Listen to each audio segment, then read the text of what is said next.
Good morning students. आज हम commerce के कुछ इम्पोर्टेंट क्वेश्चंस करेंगे। ये जो हमने नेट का क्वेश्चन पेपर लिया है, इसके थ्रू ही हम क्वेश्चंस को जो एक्सप्लेन करेंगे, ये आपके इन फ्यूचर में भी काम आएंगे। तो GDP at factor costs, GDP factor cost पे दी हुई है, तो वो क्या होती है?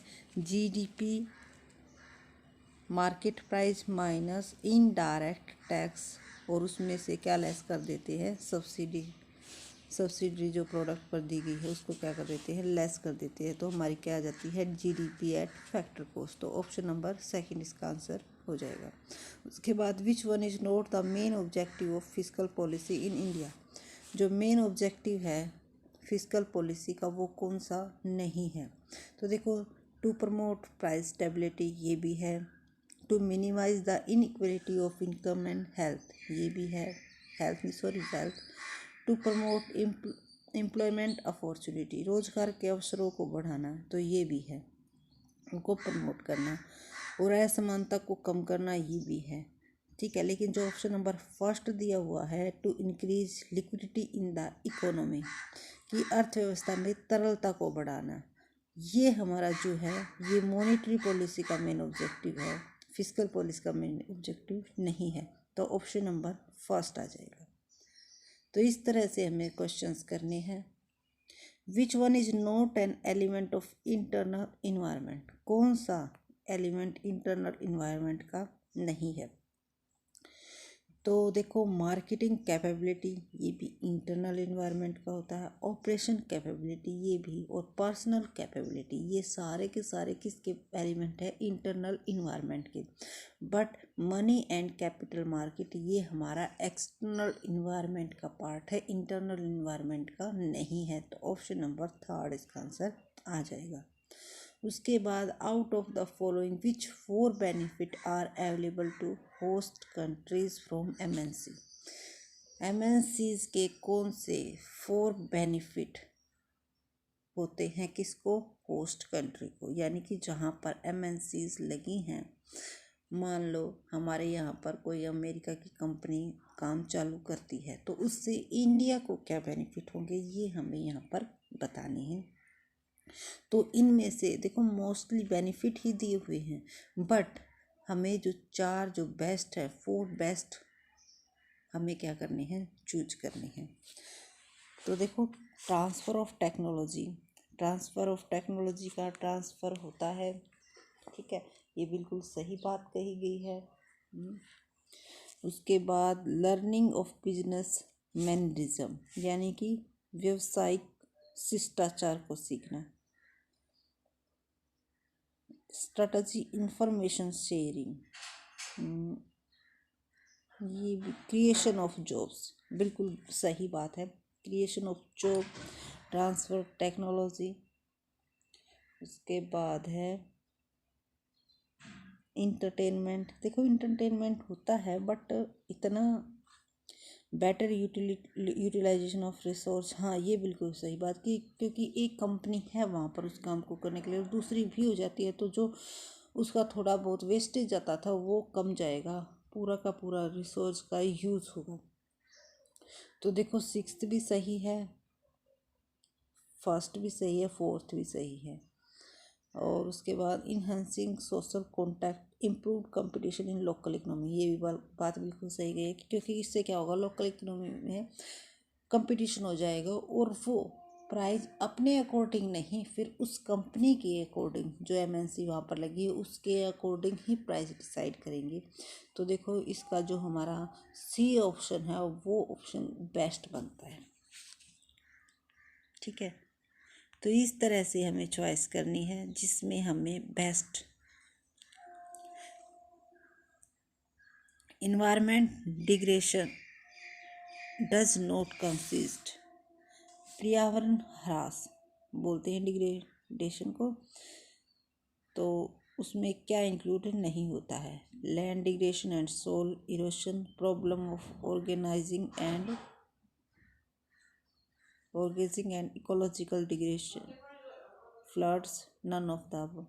तो ये तीनों ही इंक्लूड होती हैं, इसका आंसर आ जाएगा नन ऑफ द अबव। उसके बाद 6 question, which one of the following concept is used as fund in the preparation of fund flow statement.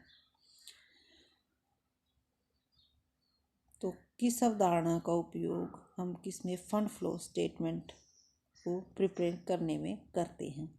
तो देखो करंट एसेट्स भी लेते हैं, कैश भी, वर्किंग कैपिटल, तो और फाइनेंशियल रिसोर्सेज, तो तीनों को ही इंक्लूड, क्योंकि उसमें क्या किया जाता है, वर्किंग कैपिटल ली जाती है, वर्किंग कैपिटल में current assets minus current liabilities, तो करंट एसेट्स में हमारा कैश भी इंक्लूड होता है, यानी कि फिर क्या आ जाएगा हमारा ऑल फाइनेंशियल रिसोर्सेज।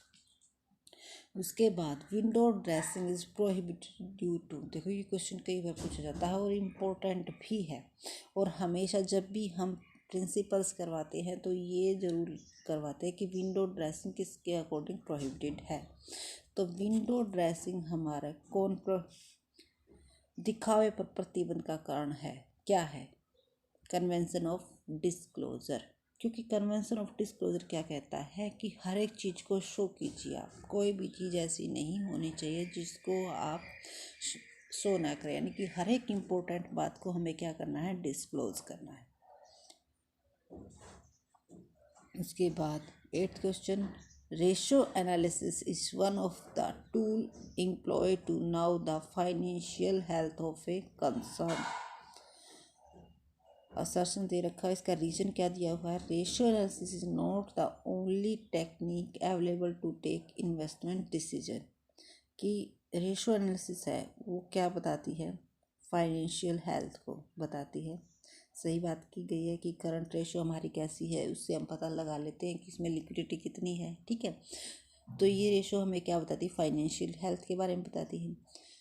तो ratio analysis not the only techniques available to take investment decision, ये बात भी सही कही गई है कि रेशियो एनालिसिस ही नहीं है अकेली जो हमें क्या बताती है, इन्वेस्टमेंट डिसीजन को बताती है। तो दोनों ही करेक्ट हैं और आर करेक्ट एक्सप्लेनेशन है किसकी, ए की, ठीक है। तो 8th का आंसर हो जाएगा ऑप्शन नंबर ए।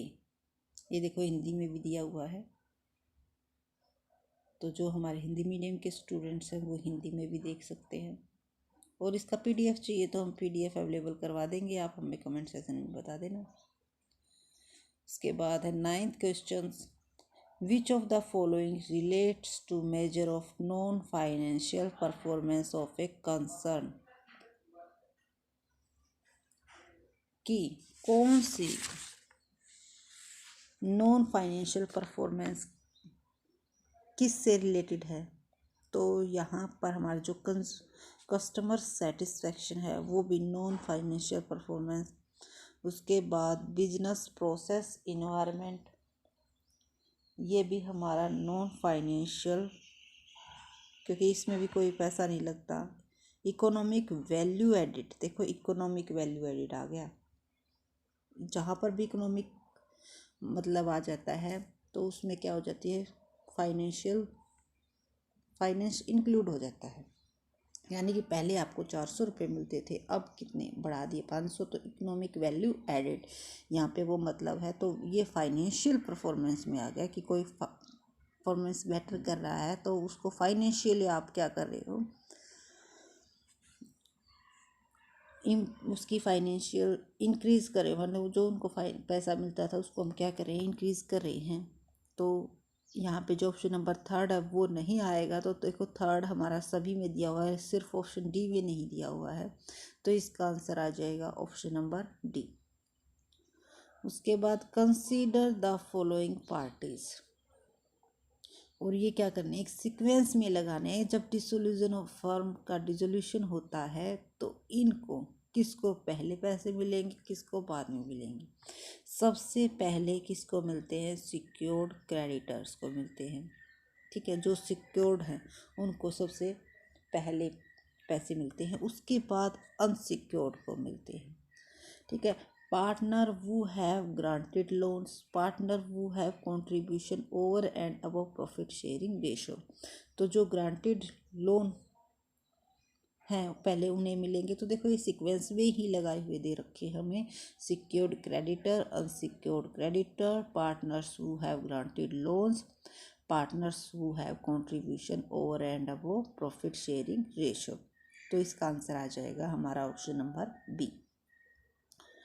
उसके बाद 11th question, which kind of economics explain the phenomenon of chaos and effect relationship. कौन सी इकोनॉमिक्स है जो हमें क्या बताती है, क्योज एंड इफेक्ट रिलेशनशिप बताती है। तो ये हमारी पॉजिटिव इकोनॉमिक्स आ जाएगी, ऑप्शन नंबर सेकंड। उसके बाद 12th क्वेश्चन, देखो बहुत अच्छे क्वेश्चन दिए हुए हैं। तो हमारे एस्टेट का जो लेवल है वो इंक्रीज होता जा रहा है, तो जाहिर सी बात है जो हमारे HSSC में स्क्रीनिंग में जो पूछे जाएंगे वो भी हाई लेवल के क्वेश्चन पूछे जाएंगे। तो उसी के अकॉर्डिंग हम आपकी प्रिपरेशन करवा रहे हैं, क्योंकि ये नेट के क्वेश्चन है। तो नेट में हमारे क्या है, हाई लेवल के ही क्वेश्चन पूछे जाते हैं। तो question number 12, marginal cost and differential cost do not convey the same meaning in all the circumstances। इसका मतलब क्या है कि मार्जिनल कॉस्ट और डिफरेंशियल कॉस्ट ये कह रहा है कि सभी सिचुएशन में इक्वल मीनिंग्स नहीं बताते। तो ठीक बात कही गई है, क्योंकि दोनों ही कई सिचुएशंस में क्या है, अलग अलग अपने इनमें कुछ सिमिलरिटीज़ भी होती हैं और कुछ इनकी डिसिमिलरिटीज़ भी होती हैं। तो वे जो इनकी असमानताएं हैं वे ये बताती हैं कि कई बार ऐसी सिचुएशन होती है जिनमें दोनों के जो कॉस्ट है वो अलग अलग निकल के आती है।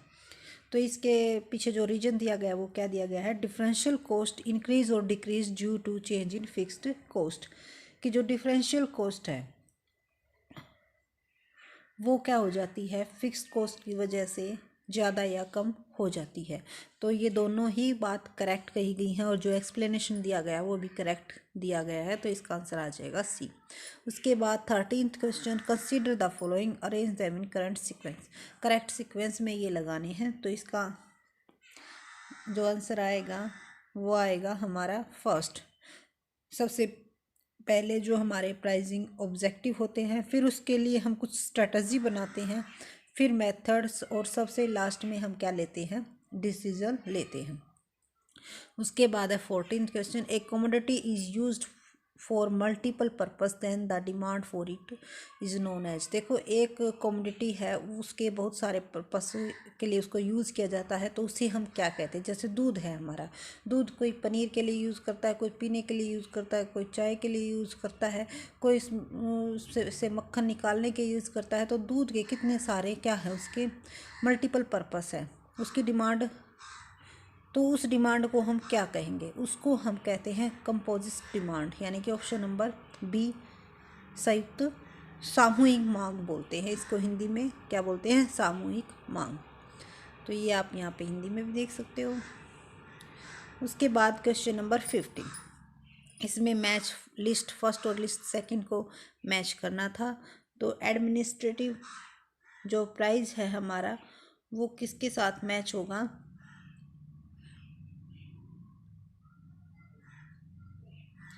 लिबरलाइज इकोनॉमिक्स, और जो पैरिटी प्राइसिंग है वो हमारा किसके, नहीं सॉरी,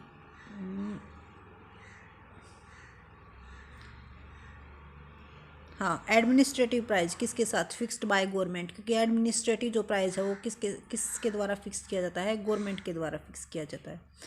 उसके बाद जो पैरिटी प्राइस है वो लैंडेड कॉस्ट ऑफ इम्पोर्ट, ठीक है।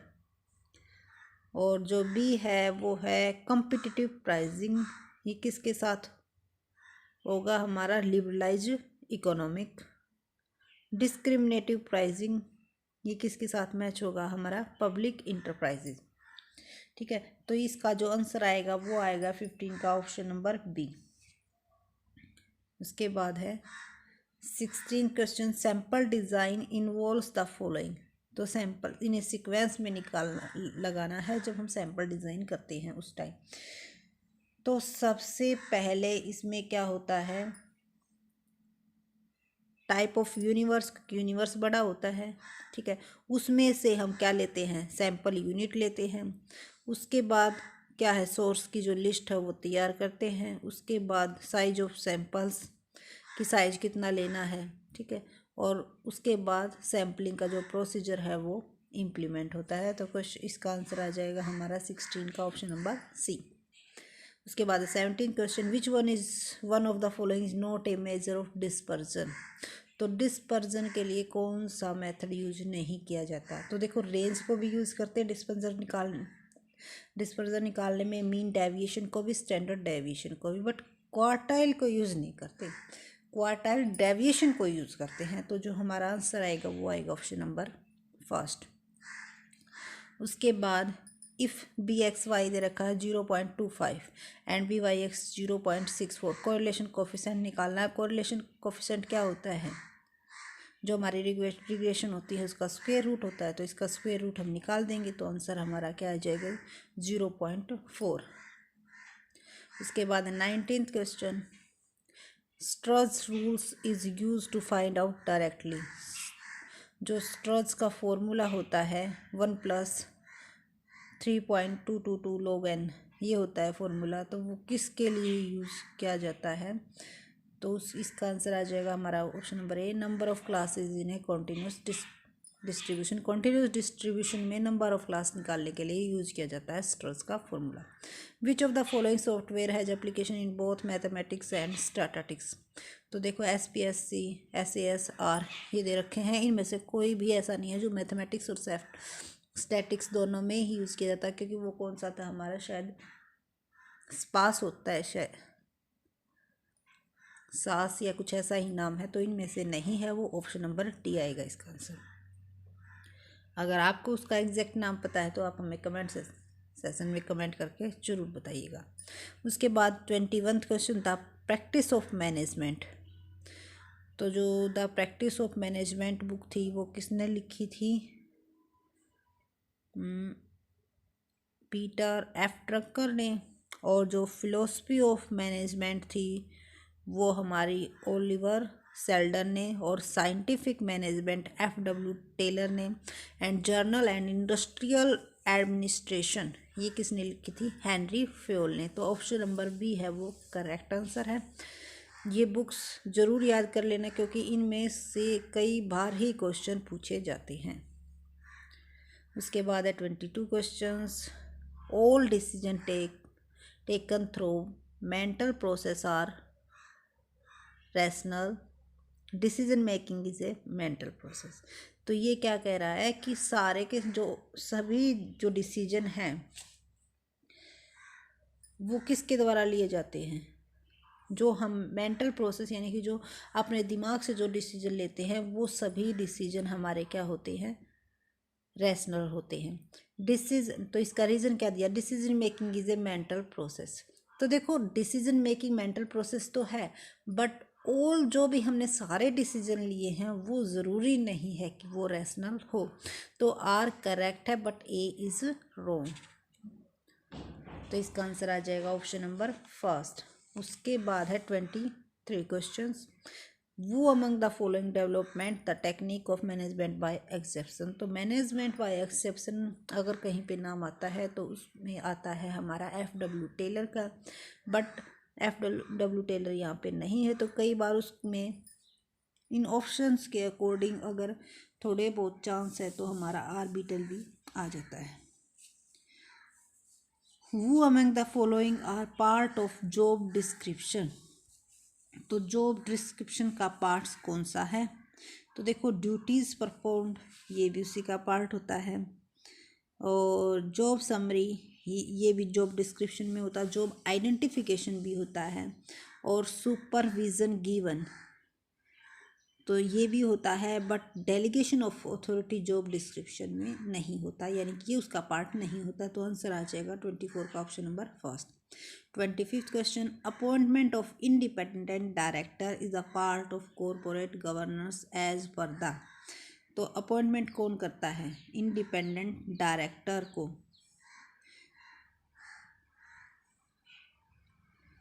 तो इंडिपेंडेंट डायरेक्टर को appointment of as the part of corporate governance as per SEBI करेगी उसको, security exchange board of India. तो इसका आंसर आ जाएगा ऑप्शन नंबर फर्स्ट। उसके बाद है 26, a method for achieving maximum market response from limited market resource by recognise difference in the response characteristics of various part of the market is known as. तो इसमें ये क्या कह रहा है कि जो डिफरेंट क्या होते हैं, बाजार के विभिन्न भागों के प्रतिभाव की विशेषताओं के अंतर को पुनर्गठित करके सीमित विभिन्न साधनों के द्वारा अधिकतम बाजार प्रतिभाव को प्राप्त करने की विधि को क्या कहते हैं। मतलब उनको वेरियस पार्ट्स में कैरेक्टरिस्टिक्स के अकॉर्डिंग डिवाइड करना, ठीक है, उससे क्या लेना, प्रॉफिट लेना, तो उसे हम क्या कहते हैं, मार्केट सेगमेंटेशन। सेगमेंटेशन में क्या किया जाता है, उनकी कैरेक्टरिस्टिक्स के अकॉर्डिंग उनको उनके सेगमेंट बनाए जाते हैं। उसके बाद वो play their significant role in distribution of goods when they do not sell to ultimate user और कंज्यूमर। कि जब हम किसको यूज़ नहीं करते, डायरेक्ट हम किस तक नहीं पहुंच सकते, जो हमारा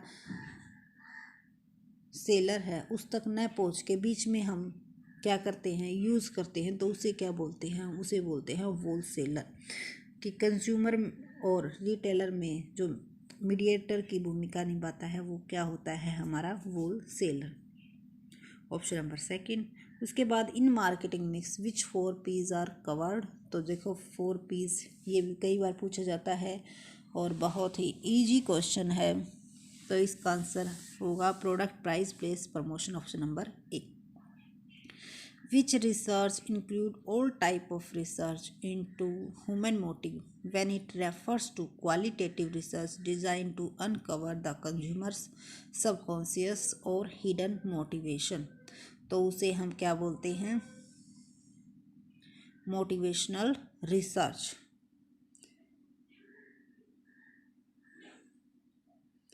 उसके बाद है, ये हिंदी में दिया हुआ है यहाँ पे,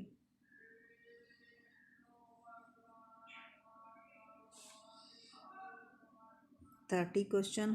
false and misleading claims and vulgarity in advertisement do not match with. तो इस क्या कह रहा है कि एडवर्टाइजमेंट में हम कोई भी गलत इंफॉर्मेशन देते हैं, मिसलीड करते हैं, ठीक है, या फिर फॉल्स कोई झूठी बात लिख देते हैं, ठीक है, और वल्गैरिटी इन एडवर्टाइजमेंट कोई भी ऐसा अभद्रता वगैरह दे देते हैं, उसे क्या बोलते हैं हम, aggressive advertising. Option number A. उसके बाद arrange the following step involve to capital busting in order of their occurrence.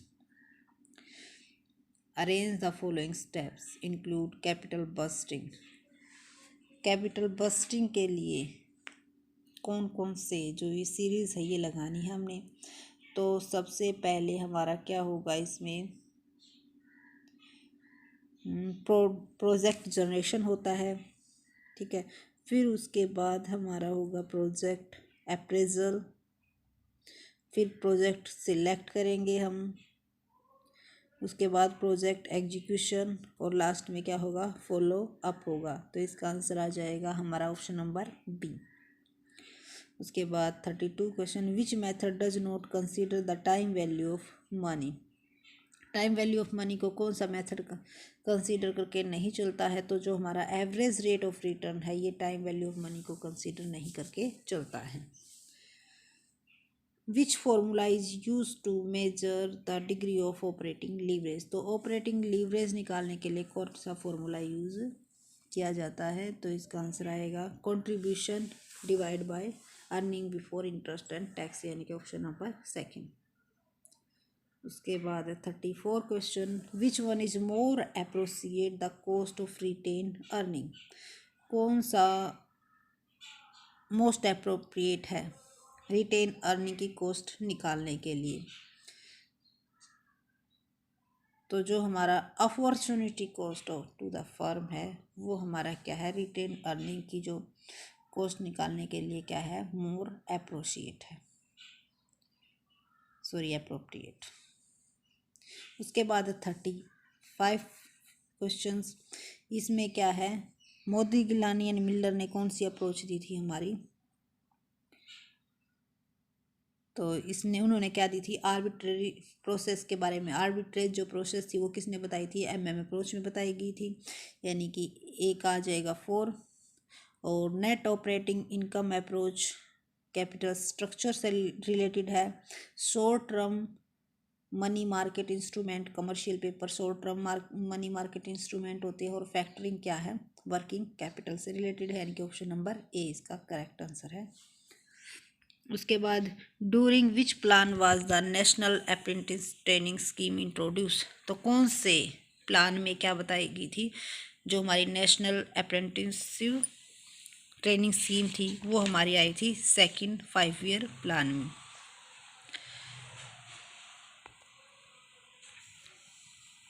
कब, 1961 में।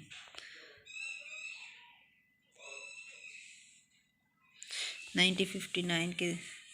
उसके बाद ये हिंदी में दिए हुए हैं, आप यहाँ से देख सकते हो।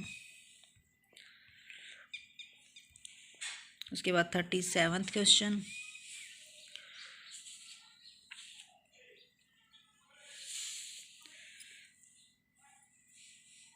तो 37th, an ordinary person does not want to work on his own, जो पर्सन अपने आप काम नहीं करना चाहता जो पर्सन, तो वो हमारी किस थ्योरी में आती है, क्योंकि जो हमारी एक्स थ्योरी है वो नेगेटिव थ्योरी है, तो इसमें ए का क्या आ जाएगा, ऑप्शन नंबर ए की जो 3 से मैच करेगा। तो देखो ये बी और डी में दिया हुआ है। उसके बाद an individual is willing to work on his own, जो अपने आप काम करना चाहता है वो किस थ्योरी में होता है, वाई थ्योरी में होता है। उसके बाद मोटिवेशनल फैक्टर, मोटिवेशनल जो फैक्टर हैं हमारे वो हाइजीन थ्योरी में बताए गए थे। स्टीम नीड हायरार्की थ्योरी, तो ऑप्शन नंबर डी इसका करेक्ट आंसर हो जाएगा। इसके बाद 38 question, arrange the following staffing procedure in the correct sequence, तो करेक्ट सीक्वेंस में इनको लगाना था, तो इसका आंसर आएगा ऑप्शन नंबर ए। सबसे पहले क्या करेंगे, प्रिपेयरिंग पर्सनल स्पेसिफिकेशन, उसके बाद determining source of personal supply, उसके बाद हम करेंगे डिटरमाइन पर्सनल कैरेक्टरिस्टिक्स, और सबसे लास्ट में होगा सिलेक्शन ऑफ पर्सनल। ये किस में यूज़ किया जाता है, स्टाफिंग प्रोसीजर में, क्योंकि लास्ट में ही हम क्या करते हैं, उसको सिलेक्ट करते हैं। तो वैसे भी देखो, अगर इनमें आप देखोगे तो जो सिलेक्शन का है वो ऑप्शन लास्ट में आएगा, और लास्ट में सिर्फ एक ही ऑप्शन में दिया हुआ है, ऑप्शन नंबर ए में। तो अगर आपको प्रोसीजर का थोड़ा सा भी पढ़ रखा है तो कई बार क्या है, इस तरह से आइडिया आप लगा सकते हो। Which among the following is not a voluntary method for prevention and settlement of dispute, तो इसमें क्या कहा गया है कि जो झगड़े हैं उनको टालने और निपटाने के लिए कौन सी क्या वॉलंटरी मेथड नहीं है, तो जो हमारी वर्क्स कमेटी होती है उसमें क्या है, वॉलंटरी मेथड नहीं है। बाकी सारे ये क्या है, जैसे collective bargaining, standing orders, joint consultation, ये सारे ही क्या है, वॉलंटरी मेथड है।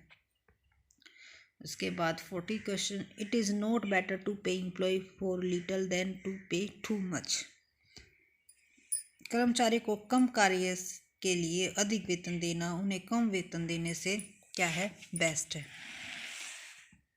उसके बाद स्टेटमेंट सेकंड में क्या कहा गया है, competent employ will remain competent for ever, कि जो सक्षम कर्मचारी होते हैं वे हमेशा सक्षम रहेंगे। तो इसमें जो इसका आंसर आएगा, देखो ज़रूरी नहीं है जो सक्षम हो एम्प्लॉयज़ वो हमेशा ही सही रिजल्ट दें, ठीक है। तो जो ऑप्शन नंबर फर्स्ट है वो सही कहा गया है, लेकिन जो स्टेटमेंट सेकंड है वो करेक्ट नहीं है, ऑप्शन नंबर फर्स्ट। उसके बाद 41 क्वेश्चन, इसमें क्या है, क्रेडिट कंट्रोल। क्रेडिट को कंट्रोल कौन करता है हमारा,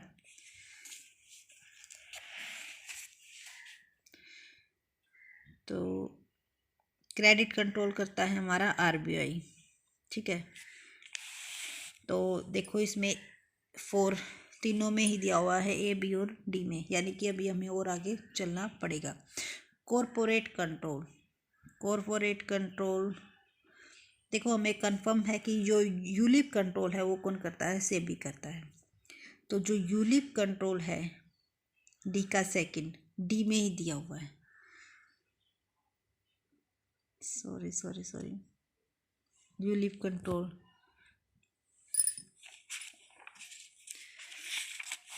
यूलिप कंट्रोल का मतलब क्या होता है, यूनिट लिंक्ड इंश्योरेंस प्लान, ओ सॉरी ये इंश्योरेंस प्लान से रिलेटेड होता है, तो ईडा करता है इसको control, insurance regulatory development association. तो डी का थर्ड आएगा, तो जो हमारा आंसर है 41 का वो क्या आएगा, बी आएगा। ठीक है, क्योंकि जो हमारा सेबी है वो क्या करता है, कॉरपोरेट कंट्रोल करता है।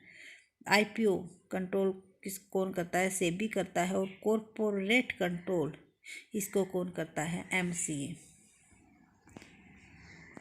Which one among the following has not started commercial bank, किसने कमर्शियल बैंक अभी स्टार्ट नहीं किया है। तो जो कमर्शियल बैंकिंग यानी कि जो पैसे जमा करने की, जो पैसे जमा करना निकालने वाली हमारा जो कमर्शियल बैंक का काम होता है, वो अभी सिडबी ने काम ये स्टार्ट नहीं किया है। सिडबी ने सिर्फ अभी क्या देती है, ये अभी इंफ्रास्ट्रक्चर डेवलपमेंट के लिए लोन देती है। What is OTP is credit card transaction. OTP का मतलब क्या होता है, क्रेडिट कार्ड ट्रांजेक्शन करते तो वन टाइम पासवर्ड, यानी ऑप्शन नंबर सी। उसके बाद 44th क्वेश्चन, इसमें क्या कहा गया है, the power of controller of capital issue of India is now shifted to. तो जो पावर है वो किसे दी गई है, सेबी को, security exchange board of India को। किसको कंट्रोल करने की, कैपिटल इशू को कंट्रोल करने की इंडिया में किसे दी गई, सेबी को। सेबी की फुल फॉर्म क्या होती है, security exchange board of India. उसके बाद 45 question, the success of E banking depends on. E banking की जो सक्सेस है वो किस पर डिपेंड करती है। तो देखो मल्टी लेयर सिक्योरिटी सिस्टम, ये भी सही बात है। Risk and surveillance management,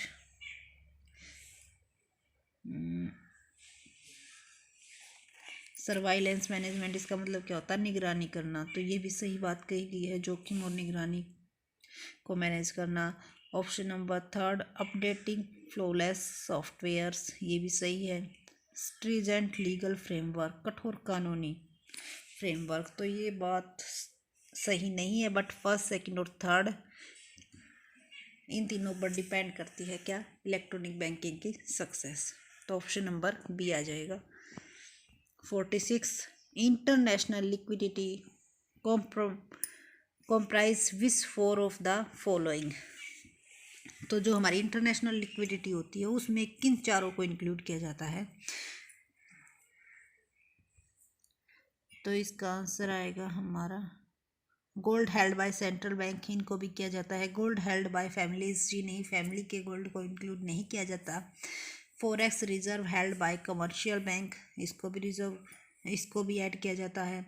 mineral wealth, इसको नहीं किया जाता। SDR को भी किया जाता है। NRI FDRs, जी नहीं, इनको भी इंक्लूड नहीं किया जाता। Credit facility available under swap, तो इसका हमारा आंसर आ जाएगा सी। फर्स्ट, थर्ड, फिफ्थ और एट्थ, इन चारों को इंक्लूड किया जाता है। उसके बाद है 47th क्वेश्चन,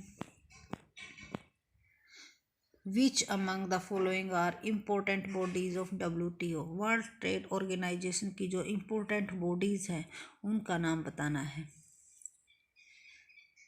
तो इसकी डिस्प्यूट सेटलमेंट बॉडीज, जी हाँ ये भी है। अगर आपस में दो हमारी कंट्रीज़ है उनका आपस में सेटलमेंट के उस पर कोई डिस्प्यूट हो जाता है तो उसके लिए एक बॉडी बनाई गई है डिस्प्यूट सेटलमेंट बॉडी। और उसके बाद है नाफ्टा जी नहीं, ये एक अलग है, north American free trade agreement होता है ये। और ट्रेड पॉलिसी रिव्यू बॉडी, जी हाँ ये भी है। एशियन जी नहीं, ये भी नहीं है। Counselling for trade in goods, ये भी है।